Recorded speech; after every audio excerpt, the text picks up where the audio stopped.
minute left. Here's Zero with the ball. Slinky got it. Oh, trap. Oh, no. Almost. It's that trap. Oh, got it. Oh, come on. Oh, man. I don't. Oh, and they call a technical foul on Aiden Gonzalez. Wow. Oh. Whoa. They got a technical foul called on Aiden Gonzalez as well. I don't agree with that call right now. The refs are soft. Soft. That's a soft call.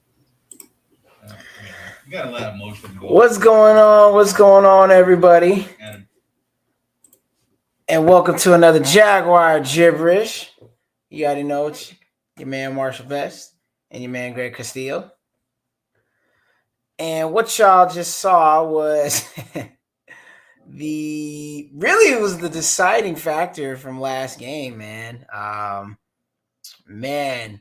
Jaguars, tough one against San Antonio College Armadillos.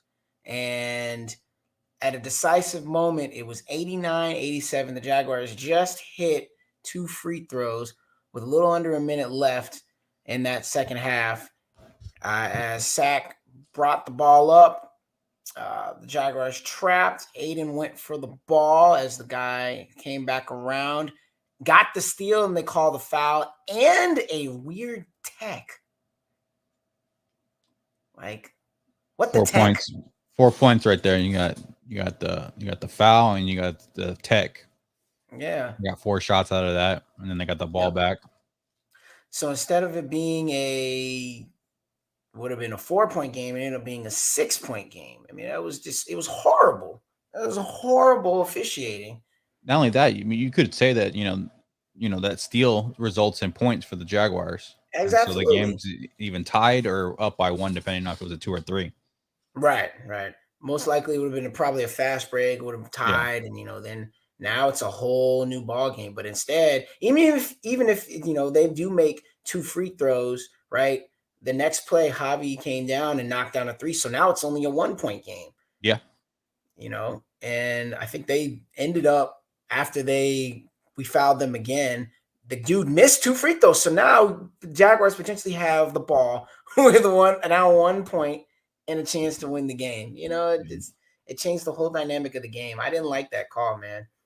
Definitely didn't see, like, you can make an argument because we were kind of shielded from the steal a little bit. You could argue that was a foul. I couldn't, exactly make it out. It looked clean, but it could have been definitely a foul. But I think if during that, you got to understand the passion that's going on during the game. And I know he jumped and he was demonstrative, and refs like to view that as, oh, he's, showing me up or, whatever. He was further away from him. He wasn't in his face yelling. He wasn't at all like that. He was off to the side. He jumped up. He was mad, obviously. I think you have to let that go. I don't see the point of calling that a technical. It was a quick technical in my opinion. It was a necessary technical. So tough break for the Jags. Yeah, real tough break. Overall, the Jaguars, for those who didn't have a chance to watch the game, started off better, than we have. We actually started off up. At the point, it was a 10-point lead, 17-7. Everything was going pretty smoothly for the guys. And then things kind of hit a bump in the road mid first half, started forcing a lot of shots, trying to drive into the teeth of the defense up to against 2 or 3 people. And Sack actually has a couple of big guys, that were some rim protectors. And there's number 21 and number 13 that kind of took us out of our rhythm and started turning the ball over. Free throws, we did well. Overall, free throws, the Jaguars went 20 or 21. We only missed 1 free throw. Definitely. I thought Travis Slinky had a very good Tristan Slinky had a very good game today early on, especially. He was knocking down threes, looking very confident. He hasn't shied away, even though he struggled from 3 up to this point.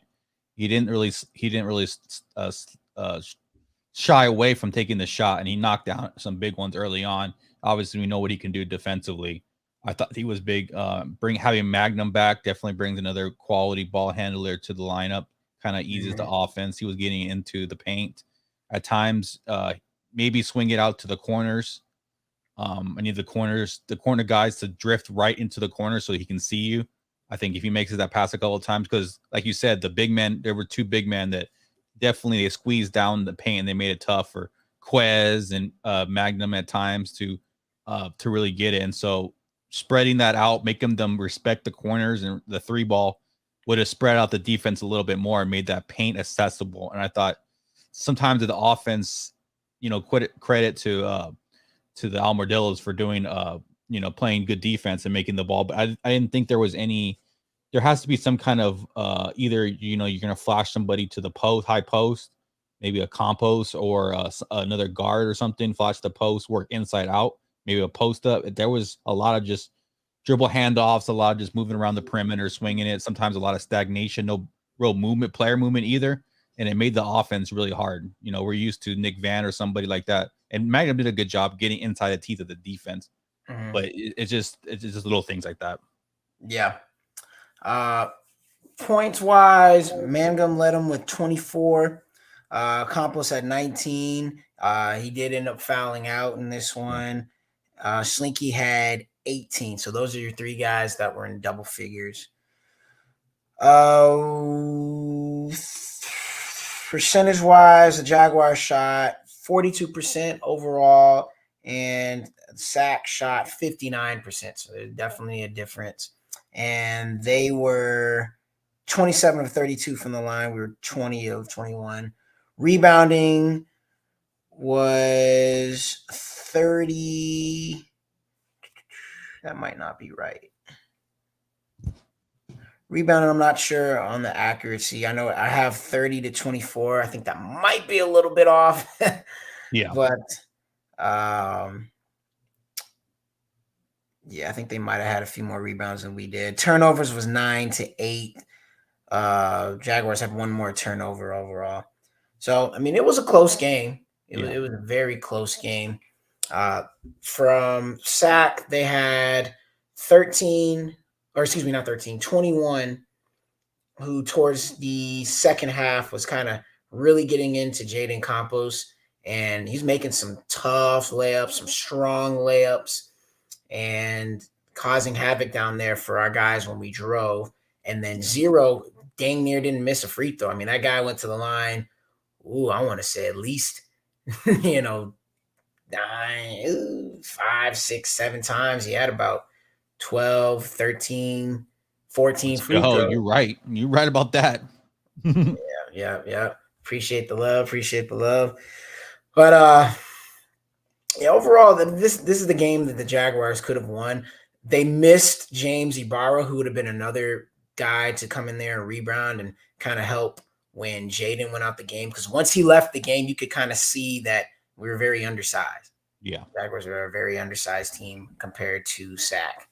Like you said about Sack, they were running sets to get into the post and get that post touch, whether it be on Campos, whether it was on Javi Gonzalez, whoever it was against. They were really in the ability to work that post, and they were having success there. Obviously, perimeter defense had to tighten up. There were some times where, blow-bys, not understanding. There was a guy, one of the big men on the wing was pretty dynamic driving for his size too. Always transition defense, rebounding, the little things that always get to us is definitely something that needs to be picked up. Yeah.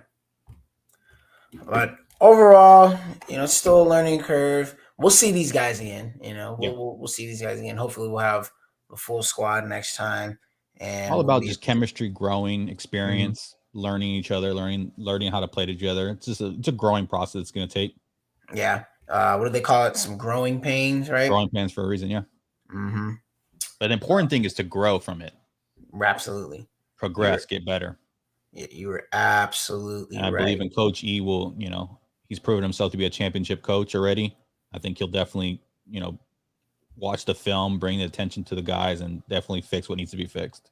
Yep. And then also, as a championship team, you're going to have everybody gunning for you, right? Mhm. You know, everybody's going to give you their You're not a best sleeper shot. no more. No, not at all. Not at all. So we're looking forward to next week when the Jaguars face off against Northeast Lakeview. That'll be an away game at Northeast Lakeview over there towards the northeast side, over there by Converse. So we'll be there. Game time 8 p.m. And the Lakeview last year played them in the finals, and they were a tough team. They had a couple of big guys themselves. I'm not sure if they're still there, but they had like a 6'9" guy that was dunking on people. We were like, oh my gosh. Yeah. You know, it just Gonna have to box out, gonna have to be physical. Do not let them. I think Campos has to do a better job of battling to get position to begin with, because once you or whoever is going to be guarding whoever big, you know, they're going to find out their matchups. You're going to have to battle with position. You can't let them get the position they want to, because at that point you might have lost the battle at that point. Yep. So that's going to be very big. Boxing out, you're going to have to get a body on these guys, these big guys, being an undersized team. You're going to have to play physical. So yeah. Yep, it's going to be a very physical. Should be a very physical game. Knowing Lakeview, they normally come out with some solid teams, and they're always into contention. So it should be a fun one. also one more point. Sorry about Good. that. On the pick and roll with Campos, I know he likes to flare out to the 3-point line. He kind of like he'll set the screen and then flare to hit that pick and pop 3. I would like to see more pick and roll and dive action. Yes. That way he can put the gravity towards the rim, and that way everybody can slide over naturally a little bit better, and that way you can get different gravity going on within the offense. Yeah. No, that's a very good point. Very, very good point. You know, he can shoot those threes for sure, but make it easier. You know, most of the time he's the biggest guy on the court. Get those layups. Do that drive guided and get them used to you diving, right? And that way you have that 2-on-1 situation with you and the point guard. That way you're driving, creating that gravity, sucking in that defense, and then you can hit them with the flare when they're like keying on you. It's like defense carrying on a running back. Like you're gonna run, dive, yeah, and then all of a sudden now you flare out. Boom. Yeah, and that would have been really good in this game too, especially when we had them. The Jaguars had them in foul trouble from it was the 13. They were the bonus early. Yeah, in the second half, and we didn't take advantage of it. You know, there were some times we could have taken advantage and gotten to the line even more. You know, put some more points on the board. So, but so with that one, that was the first home game of the year. There'll be many more home games. Still looking for that home win. We got to get that home win, man. Yeah. Don't tell me we're cursed at home. Nah, just gotta wipe it off. Wipe out this one. Yeah. Wipe back at it.